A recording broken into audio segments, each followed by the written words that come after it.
বাংলাদেশ পাকিস্তান পররাষ্ট্রমন্ত্রী পর্যায়ের বৈঠকে বেশ কয়েকটি চুক্তি ও সমঝোতা স্মারক সই হয়েছে।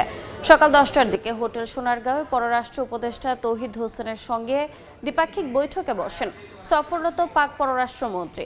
দুই দেশের মধ্যে বিভিন্ন বিষয়ে বেশ কয়েকটি চুক্তি ও সমঝোতা স্মারক সই হয়। বিকেল 4:15টায় প্রধান উপদেষ্টা অধ্যাপক ডক্টর মোহাম্মদ ইউনূসের সঙ্গে রাষ্ট্রীয় অতিথি ভবন যমুনায় সৌজন্য সাক্ষাৎ করবেন তিনি। এর বাইরে বিএনপি চেয়ারপারসন বেগম খালেদা জিয়া, জামায়াত ইসলামীর আমির ডাক্তার শফিকুর রহমানের সঙ্গেও তার সাক্ষাতের কথা রয়েছে। রোববার রাতেই বিশেষ ফ্লাইটে ঢাকা ছাড়বেন পাকিস্তানের পররাষ্ট্রমন্ত্রী। এর আগে সফরের প্রথম দিনেই বিভিন্ন রাজনৈতিক দলের নেতাদের সঙ্গেও বৈঠক করেন তিনি। এই মুহূর্তে হোটেল সোনারগাঁওয়ে আছেন সহকর্মী জুম্মান সাদিক জ্যাভলিন। সরাসরি প্রথমে যাচ্ছে তার কাছে। জ্যাভলিন, পাকিস্তানের উপপ্রধানমন্ত্রী এবং পররাষ্ট্রমন্ত্রী একই সঙ্গে ইশাক দার তার দুদিনের যে সফর রয়েছে তার শেষ দিন আজকে, এবং আজকে সকাল 10টায় তারা মূলত বৈঠকে বসেন। যেই পররাষ্ট্রমন্ত্রী পর্যায়ের বৈঠক, অর্থাৎ পররাষ্ট্র উপদেষ্টার সঙ্গে তার যে বৈঠক, সেটি কিন্তু সকাল 10টায় শুরু হয়েছে এবং ইতোমধ্যেই সেই বৈঠকটি শেষ হয়েছে।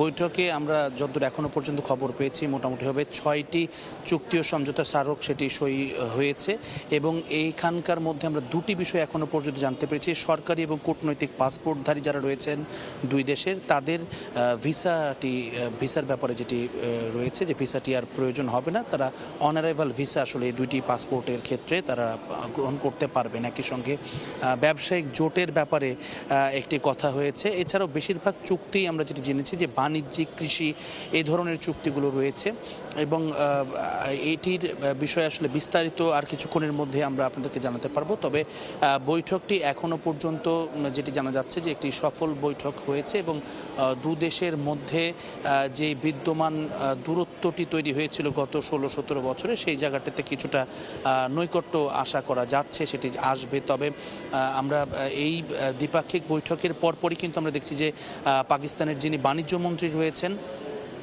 তিনিও কিন্তু ইতোমধ্যেই বাণিজ্য উপদেষ্টার সঙ্গে একই গাড়িতে করে তারা বেলা 11টায় প্রবেশ করেছে এই প্রিমিসেসে, এবং এখানে তাদেরও বৈঠক করবার কথা রয়েছে। সব কিছু মিলিয়ে আজকের বৈঠকে কিন্তু জাতীয় নিরাপত্তা উপদেষ্টা তিনিও ছিলেন এখানে, এবং দ্বিপাক্ষিক আলোচনার ক্ষেত্রে নিরাপত্তার যে আঞ্চলিক নিরাপত্তা সেই বিষয়গুলো এখানে আলোচিত হয়েছে।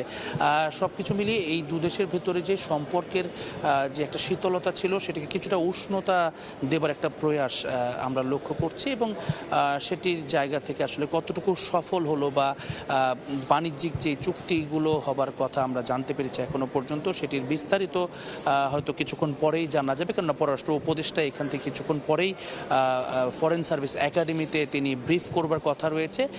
সেটির মাধ্যমে আসলে যে প্রশ্নগুলো রয়েছে সেটি উত্তর খোলাসা হবে। তো এই ছিল এখনো পর্যন্ত আমার কাছে বাংলাদেশ পাকিস্তান পররাষ্ট্রমন্ত্রী পর্যায়ের বৈঠকের সবশেষ খবর। সরাসরি যুক্ত ছিলাম হোটেল সোনারগাঁওয়ে।